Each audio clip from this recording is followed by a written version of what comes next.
In this video, we will cover the basics of planar mapping, just like we did on the introduction to the Mocha platform in After Effects. But we're also going to introduce a couple of more techniques to be used when working with Mocha to integrate it more into After Effects for a much better workflow. So the goal is to create something like what you're about to see on the screen. Let's take a look.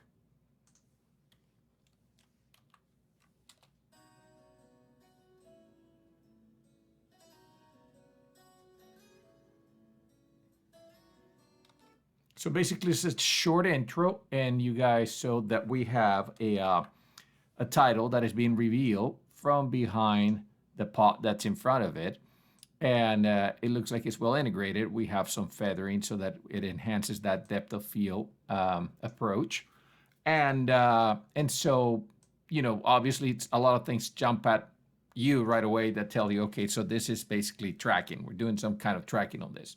So let's go ahead and get started on that. Before we do anything, let's review the Mocha Planar Tracking utility, which is what the video is supposed to be about. And so for that, what I want to do is I want to replace the face of this picture here. So I have shot that with my telephone camera, and it's a bit jumpy, so I want to do a couple of things. I probably want to stabilize that first, so let's make use of that warp stabilization tool that we've talked about in the previous video. So let me go ahead, and I can access either that through the tracker panel, which is under Window Tracker, and it will open up this panel for you. Or you could also track it by finding the tracking utility under the effects. So if you select it, you actually can find it under. Let me see if I can remember where it is. Actually, let me do a quick search here on the filter. And actually, let's do motion, and there it is. There should be a motion tracking filter, motion warp stabilizer. So sorry, warp stabilizer, and there it is. So it's under the distort options for the filters, and it's called warp stabilizer. It takes you to the exact same window as this. So what I want to do for that is I'm going to select the layer that I want to stabilize, and I want to click on this stabilizer. I'm going to let it do its thing to analyze the different frames, and we'll be back. Now that it has completed stabilizing, what we want to do is then determine what we want to do, whether we want no motion, which basically will create some kind of weird zooming thing. Basically, it's trying to maintain the footage from moving, which is not what we want. What we really want is to smooth out the motion. So from the solver, we're going to go ahead and see what this gave us, and it's a much smoother video clip. We don't have the camera shake that we were looking at before. So with that done, what I want to do is I want to pre-compose this, and I'm going to call it, stable MOV, I guess. I don't know. Just giving it a name, and I want to move all the attributes. I want to move that filter, that stabilization. I want to move it into the precomposition. So that's literally just simple precomposition. So at this point, what I want to do is to that precomposition, I want to apply the Mocha tracking, the planar tracking. So also two ways of doing that. You could either do it from the drop down in here under effects. You find that there's Boris Effects Mocha. You can access it from here, or from the effect window, Boris Effects Mocha. Those would be the two options you have to actually apply the filter. So let's go ahead and apply it. And what I want to do is I want to track, like I said, this frame here. So I'm going to open up the Mocha application. Clicking on it will bring it open. And what I want to do is I want to make use of my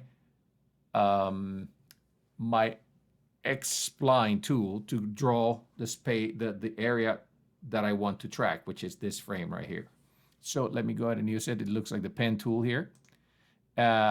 And now what I want to do when working with Mocha is you want to give it enough space, not too much, because then you start tracking everything, but you want to give it enough space around the subject that you're focusing on so that you actually can track everything that you want within that space appropriately. So let me right click to let go of the tool so that it defines the space. Then I'm going to fine tune the corners of this selection so that I am a bit closer to and further from the corner points. and I'm fine tuning this. I am eyeballing it. There's no magic bullet for this, so you have to keep on trying until you get the best tracking option. And right now I'm at the very beginning of the clip. Sometimes I want to start somewhere else down the line. It depends on the type of clip that you're working with. In this case, you'll notice that there's that little green arrow that indicates that by default, because I created this, it created two things. The layer here, which is actually my mask, my actual tracking uh, option, my tracking area, and a little keyframe. That little green arrow, it's a keyframe. That indicates that that's the first point where I'm going to be starting to track from. Now you can choose what to track over here. And you could track all of this. In this case, since this is moving and it's moving in perspective, I'm probably going to include perspective, but you could also use only translation, scale. You can choose 1, 2, 3, all of them, your choice. The more you choose, the more difficult you're making it for Mocha to actually track. And sometimes you might start getting artifacts and your tracking might get all wacky because it's getting out of, because you're trying to track too many points or too many things. Remember, Mocha is not really tracking in 3D. It's actually using the corner pin or the transformation values to actually try to track something on the screen. So with that done, I'm going to simply click on my tracking button here, and I'm going to let it do its thing. As you notice, as it gets a frame, it keeps on tracking. So it's actually doing a really good job at tracking that frame. I'm going to let it track all the way to the out, and you saw that little jump in there a couple of frames ago. It happened around here. Take a look. There's a back and forward there. That little jump, that is caused by my warp stabilizer. So I probably would have to go back and revise that in there. If you find something like this, warp stabilization sometimes does that. It starts adding extra frames or starts stretching things in order to compensate for some weird motion on the camera. So be aware of that. For this example, though, I'm going to live with this for now. So I'm worried about the tracking, and it actually did track properly. It actually tracked the bounce back and forward there, tracked it perfectly well. So that is my tracking information. So with that selected, what I want to do at this point is I want to rename that layer. I'm going to double click it to highlight it, and then I'm going to name it track info. And that's the information that I want to send to After Effects as the tracking information for that picture. So in order to save that, I need to click on this button here, or I need to go File, Save Project. And because it's part of the After Effects environment now, as opposed to the way it was before, simply saving it will do it. It'll save the information onto that layer, and then I can close Mocha. Now, going back to my composition here, what I want to do is I want to replace that cover of that frame with something else. Now, if you want to see actually, and I should have done this in Mocha, let me go back to Mocha again. Let me open up the file again. And in Mocha, I want to see, I know that this tracked properly, but I didn't define the plane that I wanted to track, which is the front of the picture. So with let's go ahead and place it anywhere. It doesn't really matter because it's going to track, or it's already included within the tracking option. So if I click on the Show Planar Surface button over here, selecting obviously the layer to show the planar surface, let me select it. You see the picture, the little rectangle that indicates the planar surface that I wanted to track. So you notice that this is offset. It's not really in front of the frame. So for that, I want to go ahead and make sure that I place these at the corners of my picture, which is what I want to track right there. Now, I am eyeballing this, and obviously there's a lot of pixels that I'm trying to take into account in this corner. So one good tip is to actually zoom into that area. There's a utility within Mocha that allows you to do that. If you go under View and you go to Overlays, click on Zoom Windows. And what that's going to do is every time you click on something, it's going to take that utility and it's going to zoom it in. It's going to give you a little mini pop-up screen telling you where you're tracking or where your pixel is that you're trying to focus on. So in this case, let's say I want to focus right here. So it gives you pretty precise control as to where you want your tracking points to be. And so that actually helps quite a bit, because you'll see in just a second what happened, and what happens when I start letting this track. Let me go ahead and let it play, and I can track again if necessary, but I'm just going to simply play it so you guys can see what is happening. Now you notice that at some point my tracking point got bumped over here. You guys see that? Let's play that back around that frame. I am starting to lose the tracking position of my keyframe here, of my selection points. So let me go ahead and pop that up, move it up a little bit, move it out a little bit. And now I want to track again. And now that I fine-tuned that, my image will be right at the border as I intended it to be. So that's one way of fixing the problem. When you see your planar getting off sync with what you're trying to track, stop whatever it is, modify the planar position. Like in this case, for example, I wasn't looking on this side, and this is completely off on this side. So let's actually go back to where I want this to start, which is around here. And at this point, let's see, I'm scrubbing around this point is where I see this getting off track. So let me go ahead and move that back out here. Move this back out here a little bit, and you notice that I'm tracking a little bit further, a few pixels outside of my area, which is what I wanted. I want it to be a little bit bigger. And then I can fine tune that afterwards in After Effects. And then instead of keep on playing, start tracking again. Keep an eye on the tracking. And it seems like it gets off over here again. It goes off a little bit. So let's go ahead and fix that at that point. Actually, let's scrub back to see where starts going off right around there, and let it do its thing. Now, in this case, I cannot see past this point, so I'm going to press the Z key on the keyboard, keep it pressed, click and drag down.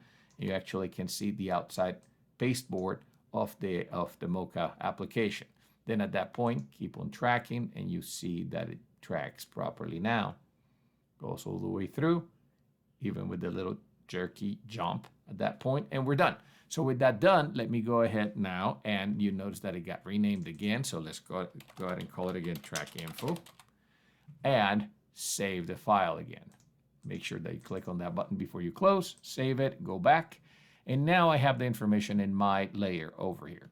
So with that done, what I want to do is I want to apply, let's say I want to put this stained glass image or this Keith Haring image on top of that. So let's put the Keith Haring because that seems to be a little bit more off than the stained glass.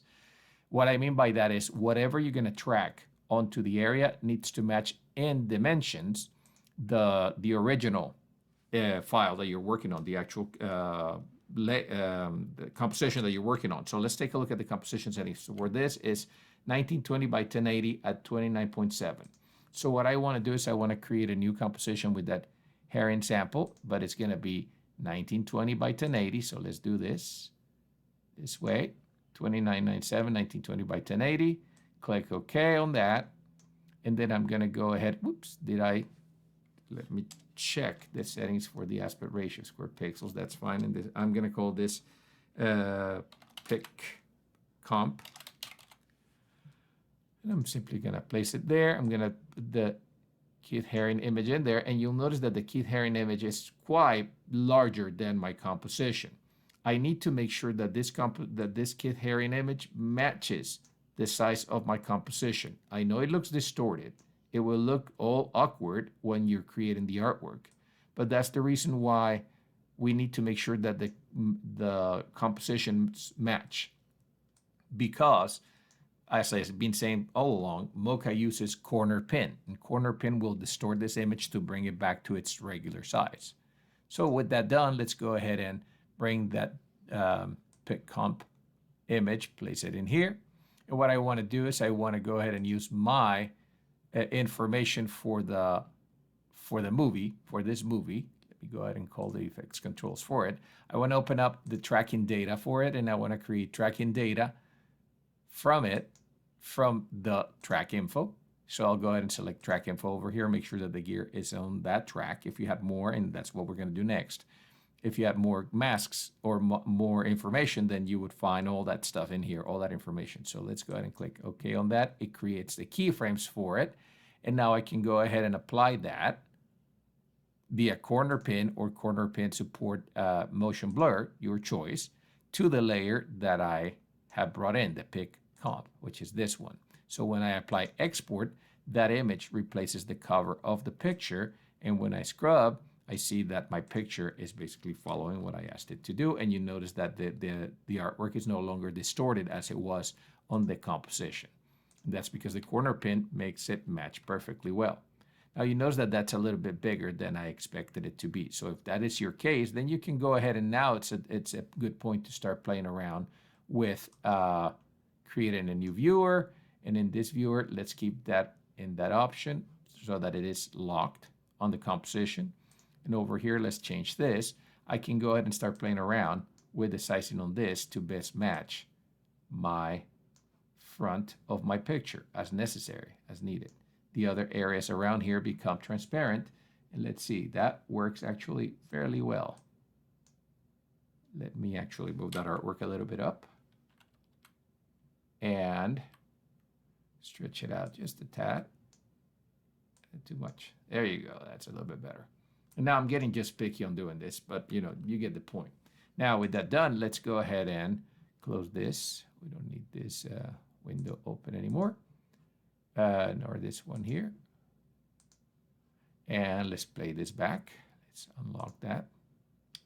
Go back to this guy and play this back. That looks fairly good. I still need to do some fine tuning over here. I see that I get some of the border of the picture still, but that is just a matter of sizing this once again. It's just sizing this guy.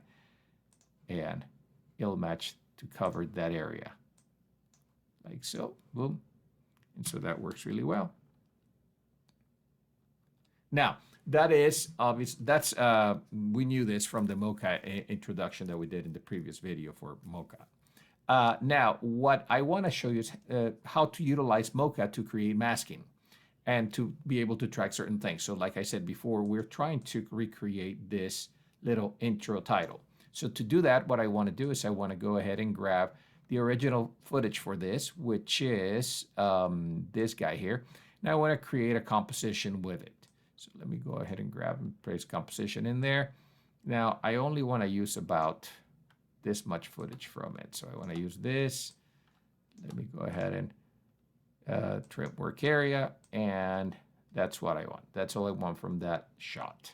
Okay, so with that done, what I want to do is I want to start tracking something. I want to track this area here where the little wooden spoon is. So I'm going to use Mocha once again in this footage. I'm going to go ahead and drop Mocha into that footage, call Mocha, and then I want to track this area here. Now in this case, what I want to do is create basically an area, a general area that I want to track. So you notice that I'm not getting very picky. I want my title to be somewhere in the middle of the screen though. So I want to make sure that that is close to the middle of the screen. That's just my choice right now. Right click to let go of the tool, and you can fine tune the position of this and what you want to track. In this case, I want to track this much and this much right here. Okay, so my title will be somewhere in here. Now in this case, I really don't want to track no skew, no rotation, no scale. All I really want to track is the translation. I want to track the position change. So that should be fairly simple for Mocha. You notice that I have my keyframe already set up, and I can start tracking upstream from that point and let it do its thing. Now, at some point, you're going to lose complete tracking points. And if you do so, the program will give you an error saying there's nothing to track. But that's okay, because it means that there's really no more information, no more visual reference to track. When that happens, basically you have nothing to track. So your subject is off screen at that point. So you really don't have to worry. Now that this has tracked backwards, I'm going to use this arrow here to jump to the next keyframe, which is this one. And I'm going to track downstream in this instance.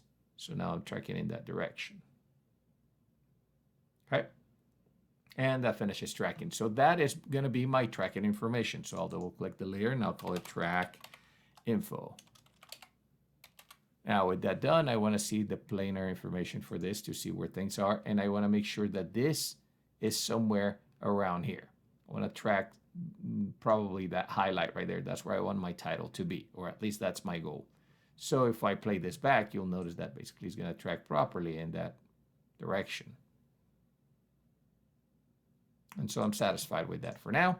Now, what I want to do also is I want to track this pot right here in front of the bread, but that pot I want to track and I want to use it as a mask. So how does that work? Well, let me press the Z key on the keyboard and zoom out. Then what I want to do is I want to create a mask around that pot. And to do so, I'm going to use the same tool as I did before. I'm going to use my spline tool, And I'm going to be a little bit more detailed on how I cut this one out. So I'm going to go ahead and start at this point.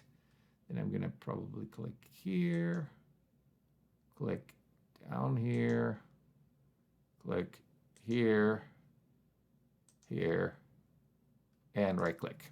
And then I'm going to go back in and I'm going to start fine tuning the curve on the pot and the position of the different points. So I want to make sure that I grab everything I can from that pot. I want my mask to be as detailed as possible. And you don't have to be perfect, but you want to make sure that you get the contour of the subject as close as possible. Let me remove this. I don't need that mask for this one. I mean that mask, the plane, the planar option. I tend to call anything that I see with outlines masks, by the way, in case you haven't noticed. So let me go ahead and boom. Let me bring this up. Actually, I need to bring that up, but I'll just for detail purposes, bring it in, and that's good enough. So for now, let me go ahead and start tracking this backwards upstream. So I'm going to go ahead and track all this.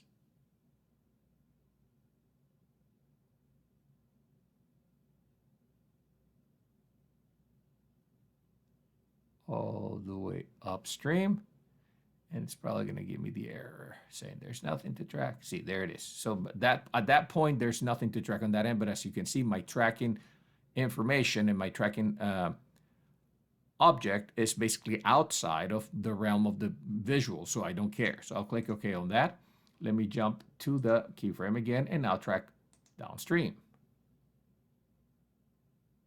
And I'll most likely get another error once this gets way off where there's nothing to track on the pot. Let's take a look. So it keeps on tracking, and it's tracking fairly well. We're doing okay so far. And at some point, it probably would be like, there's not enough pixels here to track what you want to track. It's going to tell me, and it's going to give me an error again. Right around, believe here. Let's see. Boom, it should say right there. So now, two things. Let me click OK on that. Two things. So the tracking worked up to that point, but I see that I'm losing track around here. Now, at this point, I don't care because by now my title will be here, so it will be free of that. But if you needed to go back and revisit, you can always go back and change the settings on the mask like we've done in the past, the actual object, the spline that you're tracking. But so far, this works really well for me. This track works well. Notice that I got a new track over here, a new layer. So let me double click it, and I'm going to call this mat info. Okay. And those are the two pieces of information that I have tracked from this footage. So what I'm going to do is I'm going to save this guy, and I'm going to close this. Now at this point, the information is already inside the layer. What I want to do at this point is use my tracking information for moving the title into place. And the second one is to use the matting information to mask out that pot. So to do so, what I want to do is I want to move my tracking information onto a null object. The reason for that is because the null object will allow me to it gives me control. It'll give me the tracking information for translation for the position changes, but once I attach my text to that tracker, to that null object, what's going to happen is the text is going to have its own set of properties that I can manipulate on their own. So I don't have to be governed completely by I'm only using the null object as an anchor to move around. So I'm going to make that information available. So I'm going to go under the layer that we tracked. I'm going to go to tracking data. I'm going to say create tracking data, nothing different. In this case, I want to make sure that I choose the track info. I want to make sure that the gear is pointing to that. And then I'll click OK. So that has been tracked. And as you can see, when I press the U key on the keyboard, I have all the information in the layer. Then I want to apply that to my controller layer. So I'll go ahead and from here, I'm going to choose controller. And instead of corner pin, I want to use transform in this case because I only want to use the translation value, meaning the position value. And so with that done, I'll go ahead and apply export. And when I select the null object, you'll notice that the null object now has all the information for moving. So that worked well. Now let me go ahead and create a new title. And I'm going to call this title The Art of Baking. That's the name of this show. Let's call it a show. And I want to apply some drop shadowing to this. So I could either apply a drop shadow via the effects, but in this case, I want to use a layer style. So I'm going to right click on this, go to layer styles on the flyout menu, and use drop shadow. Now, these layer styles are the same layer styles that you have in Photoshop. So when you apply a layer style in Photoshop, that's the exact same algorithm. So it's no different. These cannot be keyframed, unlike the ones that you use for the effects. But since it's just to make it pop a little bit, that would work just fine. Now, what I want to do is I want to make that RF baking file, that layer, I want to make it a child of the controller. So let me go ahead and make it a child of the controller by dragging the big whip, and you'll notice that it now follows the position of the controller. Now, the last thing that I have left to do is I need to apply the masking option to that particular to the pot layer that we had masked out. So to do that, I want to go ahead and make a duplicate of the layer that has the mocha filter in it. Control D, and I want to place it on top of everything. And then to that one, what I want to do is I want to use, instead of tracking data, I want to use the matte option for this. So for this, what I want to tell it is I want to make use of what layer do I want to use? The matte layer. So let me go ahead and click on visible layers. And instead of using both layers, I want to use only the matte info. So I'll turn off the visibility on the tracking info, click OK, and then I'll say apply matte. Once I do that, basically my layer has been masked out with the information that I used to track it inside Mocha. You'll notice that I have a sharp cut over here. And I want to make use of that, take advantage of this depth of field that I have between the foreground and that background by increasing the feathering on my matte. You notice that as I increase it a little bit, it gives it more of a natural transition to the files that are in focus in the background, giving me a good result for what I'm working on right here. Let me play this back, and you'll notice that. Let me turn off the audio on these two things because it's just noisy audio. And I have a very nice reveal. And at this point, the reason why I wanted the title to be controlled by controllers, because as you can see, when this finishes, my title is off center. So what I can do is at this point, I can make use of my anchor point or my position values for the title to move them to the left till I center it to the screen. If I need a guide for centering to the screen, make sure that you call the title action safe area. You can see where the center of the screen is. It shows you that I'm a bit off. So there it is. And if I want to center the actual title on the screen, I want to center the anchor point to the title. So what I'll do is I'll use my shortcut Control-Alt-Home to center the anchor point to the layer, and then Control-Home, Alt-Home, sorry. Control-Alt-Home to bring that down. And remember, you find those under Layer, Transform, Center and View, and Control-Home is to center and views, Control-Home, center anchor point in layer content, which is what I just did, is Control-Alt-Home. So if I press Control-Home, it should center it to the composition, which is right here. Now let's take a look and see if it works a little bit better, and I still retain all the masking information. Let me remove all the helpers that I had activated and play this back again.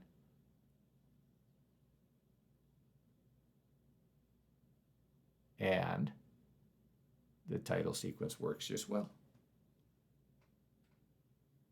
Now, if you want to enhance this a little bit more, perhaps you want to add some reflection over here at the bottom or something like that to make it look a little bit more believable. But now that's just adding stuff to the way this looks. So that is planar tracking and masking using Mocha.